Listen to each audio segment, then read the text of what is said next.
Okay, welcome everyone to the 2021 Fall Water Cooler Conference. My name is John Kim, Executive Director of the Advancement Project California, and I have the honor of opening this year's virtual convening and to welcome you from your own home, your own office, some cubby somewhere, but also to invite you to check into this collective space so that we can continue this tradition of working through some of the toughest issues facing California public education together. Some of you might know me from back when this all started, the water cooler. I was a young, chipper, tireless man. I didn't have children back then, and the world was my oyster. Others are meeting me for the first time and cannot imagine that this tired looking middle aged father of a high school freshman was ever young or chipper. But no matter what stage in life that you're in, these past 2 years have certainly aged all of us.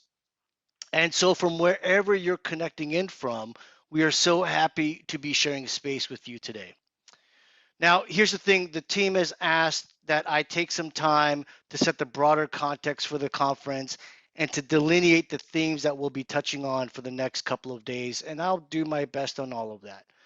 But, the last count, there were about 500 plus RSVPs.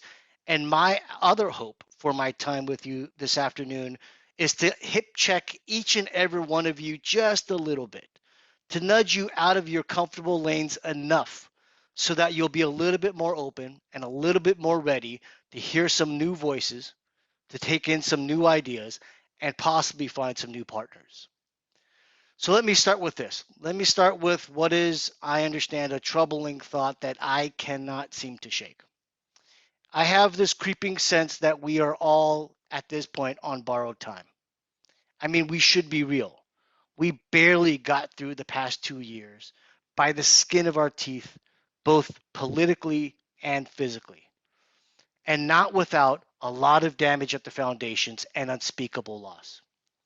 And there are two truths that I feel that are not highlighted nearly enough in this very weird middle phase where it seems like exuberance is all the rage right now. But in this middle phase, there are two truths that I feel are not nearly highlighted enough. And one is that we got through the past 2 years without resolving any of the underlying structural issues that got us into such a precarious position in the first place. And two, that it was already those most burdened and beaten down by structural racism that took the hit for the rest of us. But now, here we are in this sort of whiplash moment in the midst of these tidal waves of public investments, some that the largest we've seen in a lifetime, and from both state and federal government. These are many of the things that we've all been fighting for. And so this is a moment all of a sudden that we're supposed to be hopeful about. And there is hope. But to go from a year full of defense and triage last year in 2020 and being whiplashed into quick forward action has been a thing. But as the state of California, we are so well positioned to leverage this moment, in large part because of the leaders on this Zoom and the movements and institutions you represent. We've collectively pushed for and won some extraordinary things in the past 2 years. Upwards of $3 billion for community schools to scale the model from 45 million last year and possibly even more next. 4.4 billion to create a new behavioral health system for youth 0 to 25.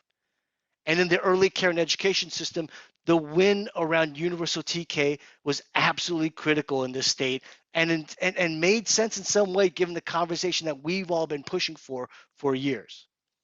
And soon, hopefully very soon, the really big transformative investment from the federal government will be voted on and signed on.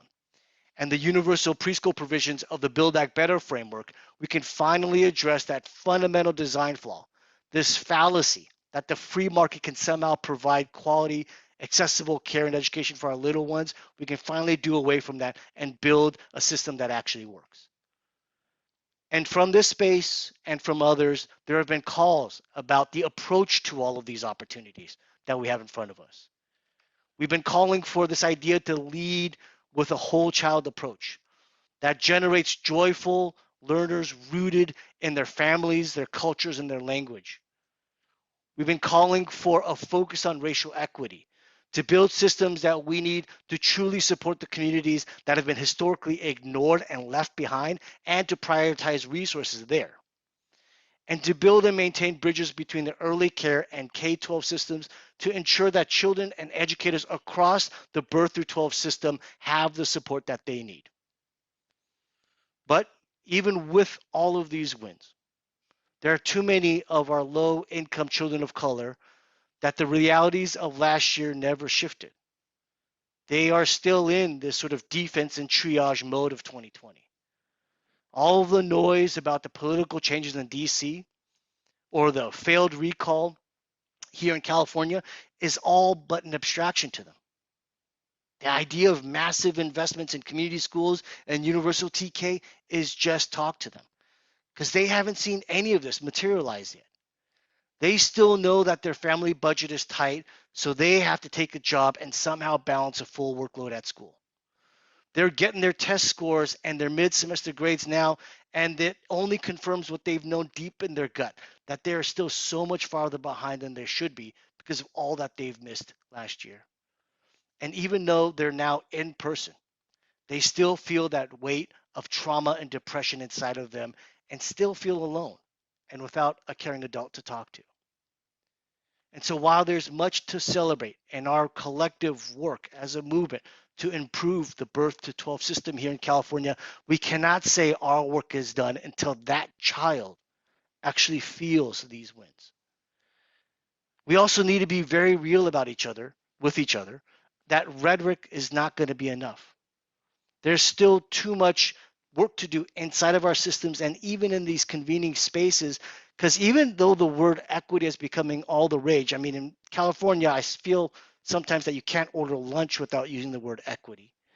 But still, too many in this world think that equity means something on the side, that they're fine with it as long as they can still keep the status quo. And some leaders think that equity is a game that they could play to get more resources to pay for their system-wide debts or liabilities rather than maintaining a laser-like focus on the highest need students that earn them those extra resources in the first place. We just got to be real that we're not yet all on the same page and that we have to keep pushing for clarity, alignment, and transparency in all corners. And so to close us out, how do I think we move in this moment of political whiplash and tough contradictory signals? For me, I say that we have to move fast to implement the budget and legislative wins as swiftly and successfully as possible, and we have to strategically break the status quo so that we unleash more equity, unleash more justice for our highest need communities throughout California. To be clear, I said the word and there and not the word or between those two things. We have to do both. Move quickly to implement and reform outdated systems.